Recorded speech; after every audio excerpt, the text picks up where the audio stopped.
deep breath because this video is 1 year in the making. 1 year it has taken me to finally be comfortable enough to talk about my experience at Arcana. I wanted this to be a video like my other videos, and I just cannot get myself to edit that video. I've had probably like 18 ayahuasca experiences in my life, but nothing ever came close to what I experienced. Arcana means secret knowledge, and that's exactly what I received. A direct knowledge from the divine that is almost too much for the brain to fully comprehend.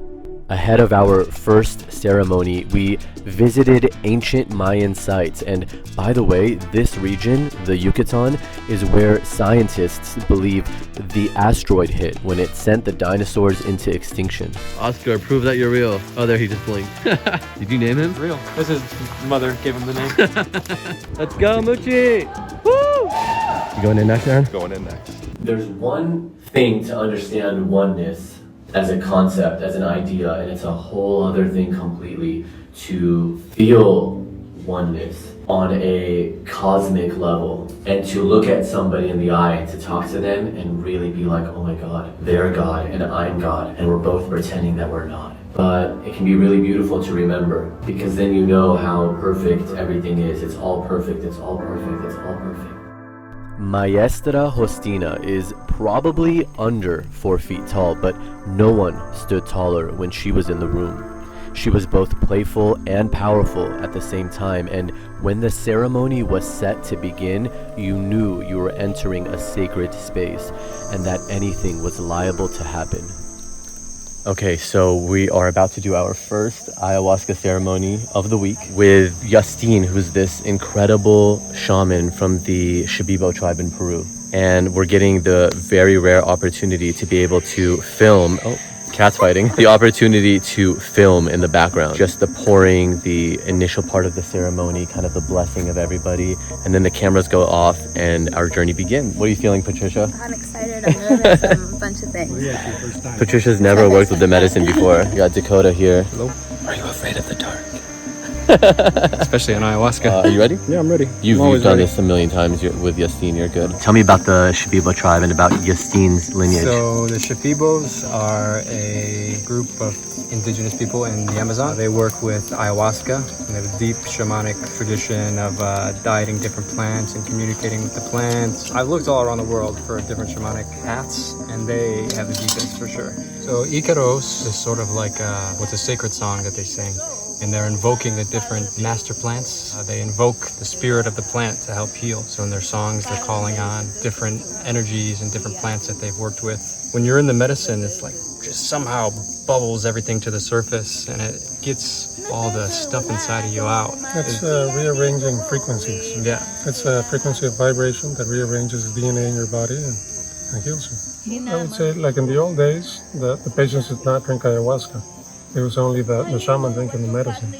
And by drinking the medicine, they fall in this trance. It's almost like an x-ray that allows them to scan people in their body, their mind, and their spirit.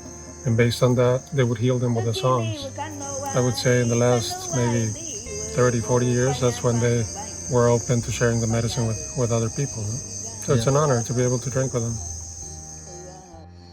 Kini wakano wabo kano wa ini wabo paya ba ini eradon kiwa paya mega ki da ra chorobo wa he hakoma boni wabo aton hutu so di bo ekika no yon kubi paya mega ida. I don't really know what to say other than at one point I ran out of the room because I just had a full-on conversation with Source, and I saw like my silhouette on a planet, and I was sitting there just like this, and I was asking questions like, what if I die right now? And this voice said, what's death? It's like taking off a jacket. And I was like, but what about my mom? And he said, your mom's here too, they're all here, everybody's here. Whether you go or stay, it's all here.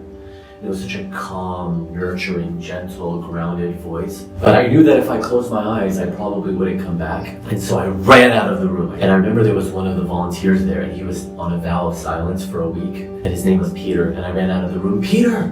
Peter! And Peter chased after me. He chased after me outside of the room. And I was looking at him and I was like, oh my God, why didn't you tell me? How did I not know? How could I not have seen all of this before? And as he's talking to me, I made him break his silence. As he's talking to me, I would look around the room and he's completely gone. He was standing right in front of me and I would go, Peter, Peter! And he would reappear again. And he kept coming in and out. And I don't know if he was coming in and out or if I was moving in and out of this dimension. Eventually he said, go back inside, you need to go back in there and don't lay down. You sit up and listen to her music. Because, you know, the maestra, she's singing the whole time. And it's like, when you're that deep on the journey, it can be brutal. It can be brutal, man. Oof. But I'm so glad I did it.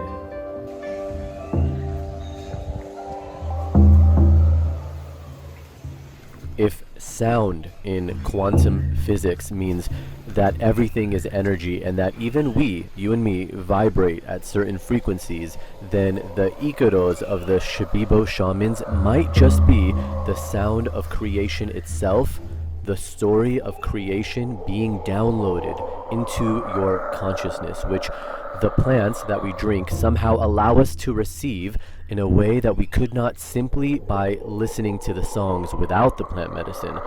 They work together in perfect tandem like a pair of thoroughbreds at a Viennese horse show.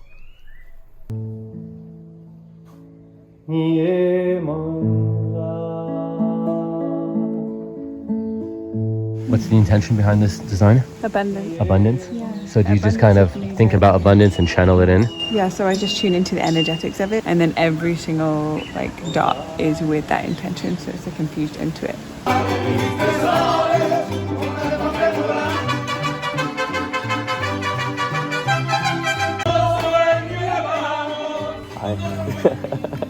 Such a beautiful feeling. It's so like, it's like being coddled in the womb. You know? It took like 10, maybe first 10, 15 minutes to really let go and just trust fully. And I think it's so perfect for working with plant medicine because in that moment in ceremony when things get uncomfortable, you just need to surrender. It so perfectly does that.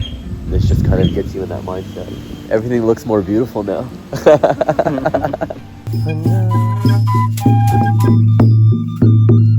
So I think the plants speak. When you come here, you drink ayahuasca. It says, wake up, it's time to wake up. Look around of where you're at. Look at what your actions are doing to the planet. You know, I asked ayahuasca once, I said, how come you heal people? Why is it that when people come here, you heal them? And ayahuasca told me it's because our healing is the planet's healing.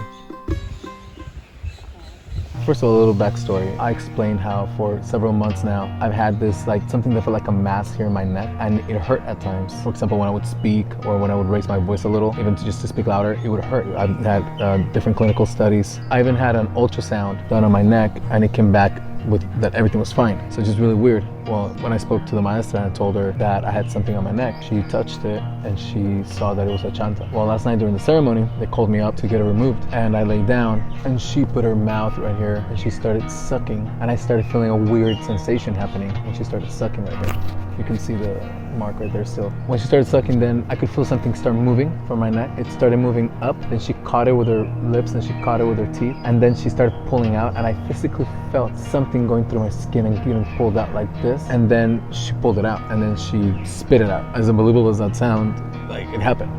It was an extreme experience. It was very beautiful and I felt incredibly well afterwards. Today I feel very well. It's surreal. What you're seeing is Maestra Hostina, a Shipibo shaman from the Amazon, sucking the negative energy, also called shanta, from the body of guests and seemingly pulls something out with her teeth, spitting it into this napkin. The object is immediately taken outside and burned in the fire.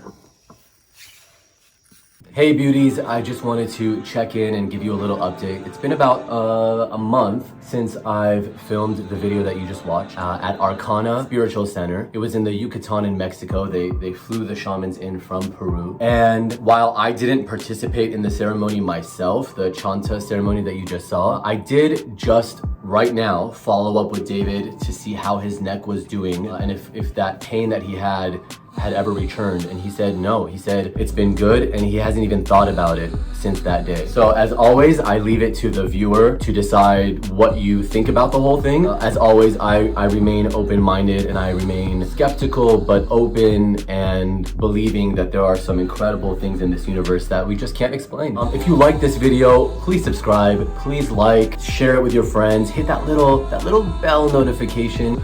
And I love you guys so much. Hopefully I will have some incredible, fascinating new supernatural content for you soon.